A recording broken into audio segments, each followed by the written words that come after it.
Okay.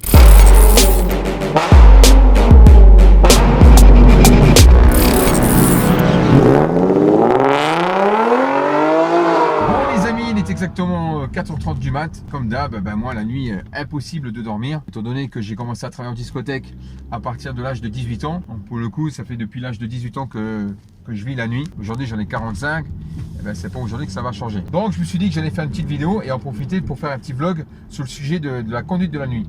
J'ai pas mal de personnes qui me disaient qu'ils préfèrent conduire la nuit. Alors quand je dis pas mal de personnes, évidemment une minorité, parce que en général les gens normaux entre guillemets dorment la nuit et vivent le jour. Voilà. Ils ne soient pas tous comme moi, comme un cafard puant à cruiser la nuit. Mais le peu de personnes qui conduisent la nuit, eh bien, ils kiffent. Et moi, je vais vous dire pourquoi je préfère conduire la nuit que le jour. La première raison, contrairement aux idées reçues, on voit mieux le danger arriver. Pourquoi ? Je m'explique. Pendant ma longue carrière, quand je travaillais en discothèque, notamment quand je rentrais le week-end, je rentrais assez tard et ça m'arrivait parfois de rencontrer des mecs complètement gazés, fatigués, bref, de multiples raisons. Et les mecs, soit ils ne te font pas le CD de passage, soit ils te grillent le stop, soit pire encore, à l'intersection, ils te grillent le feu rouge. Et là, si c'était pas la nuit, ça aurait été le drame. Étant donné que la nuit, on roule avec ses phares, hormis c'est le mec qui a oublié de mettre ses phares, mais c'est vrai que quand on voit les phares arriver, on voit le danger et pour le coup, ça évite les drames. Voilà. Ensuite, lorsque j'arrive à une intersection, je ne sais pas si vous êtes comme moi, mais je fais toujours un petit appel de phare juste pour dire j'arrive. Voilà, ça c'est vraiment des mesures à prendre. Et c'est vrai que la conduite de nuit n'est pas la même que la journée. C'est-à-dire que les codes, entre guillemets, de conduite sont un petit peu plus différents. Alors, je ne dirais pas qu'ils sont plus vigilants, mais ils sont différents. Là, admettons, tu vois là, c'est le feu, maintenant le feu orange. Mais si on était passé au vert, tu vois le mec, tu vois, il est passé vraiment à l'orange, bien mûr de chez mûr. Bon, bref. Mais s'il y avait personne en face, j'aurais claqué un petit coup d'appel de phare. Comme ça, je me dis que si un mec qui arrive et qui a pas envie de respecter le code de la route, il voit que je suis là. Et puis, logiquement, ça se passe bien. Donc, j'ai évité pas mal de pètes grâce au phare. Et c'est vrai que la journée, quand on arrive à un feu rouge, j'ai le start-stop de Seymour là, que je ne supporte pas. Mais c'est vrai que lorsqu'on arrive à un feu rouge en journée, ça nous arrive de regarder, mais c'est vrai qu'on est confiant. On se dit, allez, c'est vert, je trace. Et on ne fait pas attention. Après, c'est rare que la journée, les gens grillent les feux rouges. Mais quoique, dans les grosses villes, notamment comme à Strasbourg, à Nancy, encore pire à Paris, c'est vrai que ça arrive souvent que les mecs grillent les feux rouges. Et du coup, c'est le carton. Mais la nuit, ça arrive beaucoup moins. Ça peut arriver, mais beaucoup moins. Voilà, donc ça, c'est la première raison. La deuxième raison, regarde, je tourne la tête, il ne se passe rien. Tu es tranquille, tu n'as personne. Tu roules, entre guillemets, à ton rythme. Tu n'as personne qui te fait chier devant, tu n'as personne derrière à te mettre la pression. Tu es tranquille, tu as l'impression que la route t'appartient. Et ça, c'est le top. Tu ouvres un petit peu ta vitre comme je fais, tu prends un peu l'air. Moi, j'adore. Franchement, la nuit, tu as l'impression que tu peux vraiment, véritablement profiter de la route rien que pour toi. Ça, c'est une raison pour laquelle j'adore. Par contre, c'est vrai qu'il y a quelques points négatifs. Et là, on va arriver sur une route. Je vais vous expliquer pourquoi. Le soir, c'est pas les automobilistes qui me font peur, hormis si le mec qui te fait un carjacking, on va dire. Mais ce qui me fait le plus peur, ce sont les animaux. Et là, chez moi, j'habite entre les villes et la campagne. Et c'est vrai qu'entre les villes, on est blindé de campagne et surtout blindé de forêt. Donc là, je prends une route, vous allez voir. Bon, tu vois, là, tu vois les voitures arriver à 15 000 km. C'est bon, tu dis, il y a une bagnole en face. Voilà, tu les vois bien arriver, quoi. Donc là, tu pètes un coup ton plafard avant qu'il arrive. Tu es tranquille. Ensuite, une fois qu'il arrive, boum, tu l'enlèves. Voilà, tu es serein. Voilà. Et là, je regarde les phares. Bon, voilà. Donc là, on arrive sur une route où c'est un peu rock'n'roll. Pourquoi ? Ici, c'est pas des chevreuils, mais il y a énormément de renards et surtout des sangliers. Les sangliers adorent les champs. Et ça, c'est vraiment... Ah, j'enlève les plafards. Ça, c'est vraiment la bête noire. Les sangliers. Les chevreuils également, mais le sanglier, tu tapes un marcassin ou un sanglier et ta caisse, c'est bon. Tu peux l'emmener à la casse. C'est un truc de malade. J'en ai déjà tapé 2 avec des potes et c'est juste un mieux. Et là, ça, c'est les routes de merde qui me font peur la nuit et moins en journée. Alors, c'est vrai que la journée, tu peux croiser un chevreuil ou un sanglier, mais c'est quand même moins courant. Par contre, la nuit, tu croises plein de bêtes. Alors, ce que je fais, de temps en temps, je fais un petit coup de klaxon. Alors il y a des personnes qui disent non, tu les réveilles en faisant ça. Non, je dirais plutôt que, avec l'expérience que j'ai à rouler la nuit, je dirais plutôt que je les effraie. Voilà, donc je klaxonne un petit peu de temps en temps. Alors évidemment, le mec va me dire mais il est complètement taré. Non, c'est juste que j'ai tellement l'habitude de voir des animaux passer. Surtout il y a des périodes, quand c'est les périodes de reproduction, c'est encore pire. Apparemment, les soirs de pleine lune, il faut faire encore plus attention. Apparemment, ça sort, ça traverse plus. Enfin, c'est ce que moi j'en ai vu, en tout cas, enfin, j'en ai déduit. C'est vrai que la pleine lune, ils ont tendance à avoir un peu le feu au cul, les animaux. Voilà. Ensuite, le truc qui te fait psychoter la nuit, je sais pas si t'es comme moi, à moins d'être parano, mais c'est vrai que conduire la nuit, tu deviens un peu parano, c'est quand tu as un mec derrière. Alors, il y a deux cas de figure. La première, tu penses toujours au pire. C'est-à-dire que la journée, tu as 50 000 mecs qui te collent au cul, ça va, ça se passe bien, tu te fais pas des... Limite, tu te calcules même pas. Le soir, il suffit que le mec soit roule même ne serait-ce qu'à 50 km, à 50 mètres de toi, mais qui a le malheur de prendre la même direction que toi pendant, je sais pas, 2-3 km, voire pire, 10 km, tu psychotes. Tu dis, qu'est-ce qu'il veut le mec? Ou alors, soit tu dis, je tape l'accélération du Seigneur, ou tu te dis, c'est les flics. Et là, c'est galère. Quand tu arrives sur les routes comme ça, encore une fois, un petit peu boisées, tu n'as pas d'éclairage à l'extérieur, et tu n'arrives pas à voir s'il y a des putains de gyrophares de leur mort.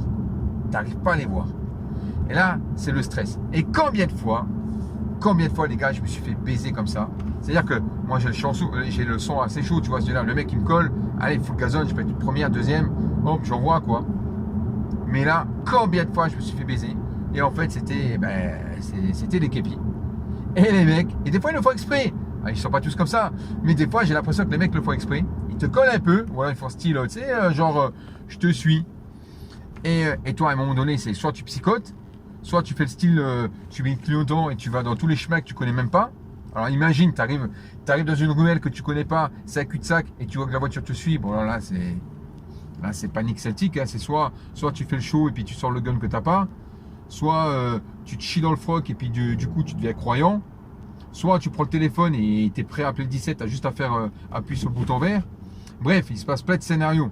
Alors, évidemment, dans les commentaires, je sais qu'il va y avoir des cow-boys à me dire moi je défonce tout le monde, patati patata. Ben non, quand c'est la nuit, tu sais jamais qui est derrière et tu psychotes encore pire quand tu as une bonne caisse. Moi je sais qu'avec le Nismo, bon, j'étais plus serein parce que bon, c'est une Nissan, ça coûte pas des milliers des cents. Bon voilà, ça coûtait son petit billet, mais c'est pas des milliers des cents. Mais quand tu roules avec une caisse comme ça qui vaut plus de 100 000 et qui est assez voyante, Mercedes, SL, c'est rare que t'en croises à 4 du mat. Tu te dis, bon, ben voilà, quoi, carjacking, il est pas loin.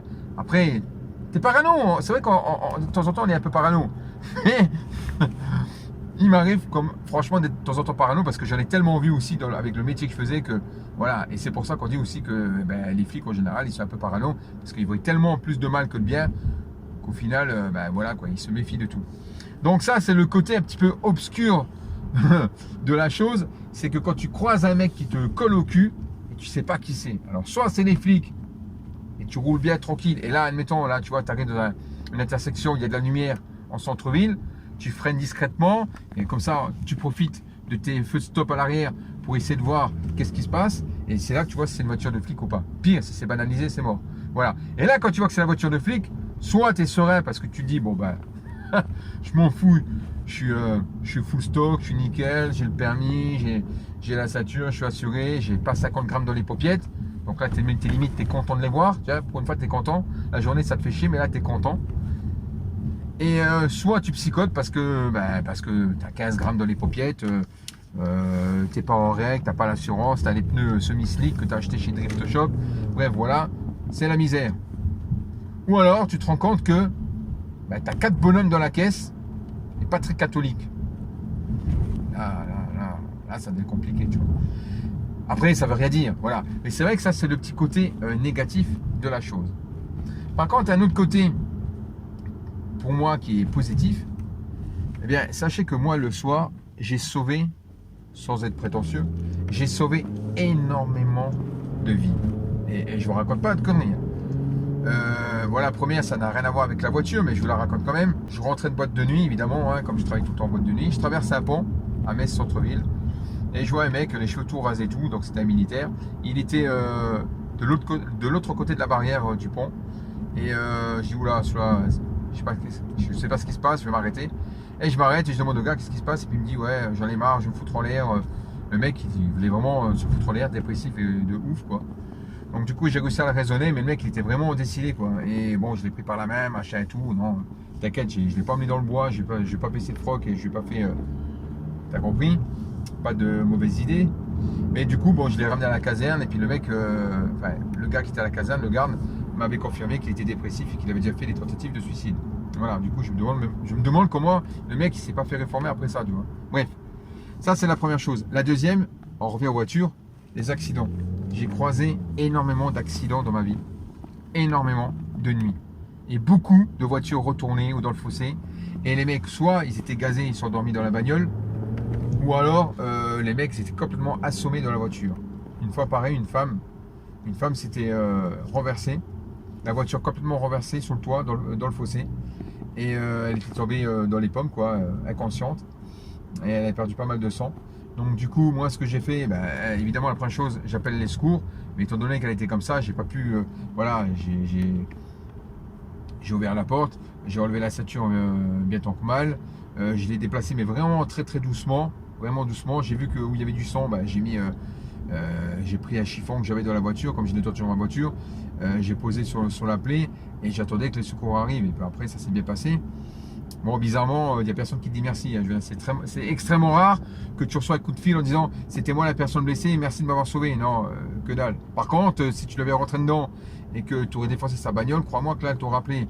Mais quand tu fais une bonne action, en général, ils ne sont pas tous comme ça, heureusement, mais bon. Enfin, en tout cas, j'ai jamais eu un merci. Les bagnoles qui tombent en panne, ça j'ai déjà vu. Donc ça c'est un peu compliqué parce que tu te dis qu'est-ce que je fais, je donne un coup de main, je donne pas un coup de main, c'est un peu compliqué. Le soir quand tu vois les mecs qui font du stop, déjà la journée j'aime pas ça, alors en plus de nuit, ça m'est déjà arrivé de le faire, mais bon, c'est un peu compliqué. Mais c'est vrai que la nuit, l'atmosphère n'est pas la même. Et c'est vrai que on a tendance à noircir le tableau le soir parce qu'on voit les choses, enfin, on imagine les choses qu'on ne voit pas la journée en fait. Voilà. Mais je ne sais pas si vous préférez rouler la nuit ou le jour. Et moi, franchement, regarde là, t'es tranquille. Alors évidemment, aujourd'hui, alors là, on croise des voitures. Pourquoi? Parce que là, c'est l'heure de poêle. C'est-à-dire qu'il est 4h, il est 5h moins le quart. Et les gens vont bosser à l'usine parce qu'on a une usine Renault près de chez nous. Et donc, du coup, ils vont tous aller taffer à l'usine. Et c'est pour ça qu'on les croise. Et c'est vrai que je suis un peu plus serein de conduire à cette heure-ci plutôt que de cruiser vers 1h, 2h du matin. Bon, ici, c'est pas une zone à risque, on va dire, mais bon, c'est vrai que le danger, il est omniprésent. Bref, il y a un truc qu'on peut faire aussi, c'est, voilà, tu vois, quand tu tapes la petite accélération, ben, la nuit, tu peux le faire. Bon, évidemment, on va pas trop dépasser les limitations de vitesse. Non pas que je respecte les vitesses, c'est juste parce que j'ai la caméra allumée et que je sais que les fucking de gendarmes du net sont toujours présents. Tout ça pour me dire, mec, t'as dépassé les 60 km/h. Voilà, comme d'hab. Mais c'est vrai que le soir, on se fait plaisir, quoi. Combien de fois je me suis fait plaisir. Les petites routes qui vont bien. Oh là là là là là là. Les petites routes qui vont bien. Et puis, beaucoup me disent, c'est vrai que j'entends souvent, notamment les gens qui n'ont pas trop l'habitude de conduire la nuit, ils me disent, j'ai l'impression que ma caisse marche mieux le soir. Et alors, ça peut être du placebo, mais il y a aussi une raison à ça. C'est qu'en général, la nuit, il fait plus frais, évidemment. Et donc, du coup, ton moteur aspire plus d'air frais. Et tu as une sensation que ton moteur, tourne plus rond et qu'il a un peu plus de patates. Et c'est pas faux. C'est pas faux. Et puis surtout, regarde, comme il n'y a personne, tu entends mieux le bruit du moteur. Regarde, comme il n'y a pas de circulation, écoute.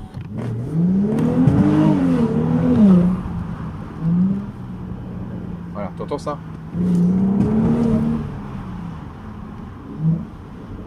Voilà, comme il n'y a personne, tu l'entends mieux. Bon là, c'est pas le Nismo, hein. Ça reste le SL, mais il fait quand même toujours un petit bon bruit. Puis on peut faire un petit accel jusqu'à 60, mais bon. Bon, on va dire 60, on enlève 10 km/h avec le GPS, plus ce qui retient à la police, avec le radar, donc du coup, on est bon, quoi, on va dire. Voilà, là j'ai mis notre ami Waze qui est là, qui nous a dit que tout ce qui se passe, si à la maréchaussée, il nous prévient. Alors évidemment, ici c'est un peu compliqué parce que on n'est pas dans une grosse communauté de Wazer, mais bon. Voilà, enfin, c'était juste pour faire un petit vlog comme ça, sans prétention. Dites-moi si vous préférez conduire la nuit ou le jour. Mais moi, il n'y a pas photo. Il n'y a pas photo. C'est la nuit et la nuit. C'est génial. Tu t'arrêtes de temps en temps. Tu vas boire un petit café sur une autoroute. Voilà, c'est vrai qu'à l'heure là, on va croiser des gens, mais bon. Donc, dites-moi dans les commentaires. Et surtout, racontez-moi un petit peu vos anecdotes. Bref, dis-moi tout simplement si tu kiffes rouler la nuit comme moi. N'oublie pas de mettre un petit j'aime, de partager si tu as envie. Et surtout, n'hésite pas à m'ajouter sur la seconde chaîne TSR Live. Donc, je fais uniquement des lives sur cette chaîne. Donc, je vais vous laisser le lien dans la description. J'ai du mal à parler parce que 5 ans moins le quart, je commence à être un peu fatigué quand même. Mais bon, bref. Donc, TSR Live, je vous ai laissé le lien dans la description. Abonnez-vous tous les soirs, 21h30 pétante. Je fais des lives et il me faut absolument mes 1000 abonnés et 4000 heures de visionnage pour pouvoir faire des lives en extérieur et faire des essais de voiture en extérieur, faire des lives de mécanique, de detailing, enfin bref, tout ce qu'on peut faire dans le milieu automobile, je le ferai en live sur la chaîne TSR Live. Voilà, donc abonnez-vous, n'hésitez pas. Et puis voilà mon film. Allez, à plus les gars.